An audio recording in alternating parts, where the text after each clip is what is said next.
These are medical tools designed for the treatment of hernias, which occur when an organ or tissue pushes through a weak spot in the surrounding muscle or connective tissue.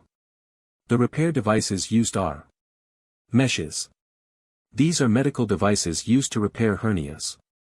It is usually made of synthetic materials like polypropylene and is placed over the weak area of the abdominal wall to provide support and prevent recurrence. Polyester mesh, flexible and associated with a reduced inflammatory response, suitable for specific patient. Composite mesh, blending different materials for a combination of strength and reduced long-term complications. Biological mesh, derived from animal or human tissues, offering alternatives when concerns arise over synthetic mesh usage. Tacks. These are small, surgical devices used to secure mesh during hernia repair surgery. The number of tacks used during a procedure can vary depending on the size and severity of the hernia. There are two varieties of tacks: biocompatible titanium tacks, and absorbable tacks.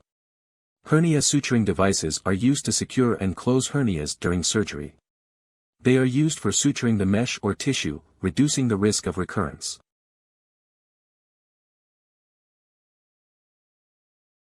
For more details, connect with Dr. Tulips Tots at 988-613-9999.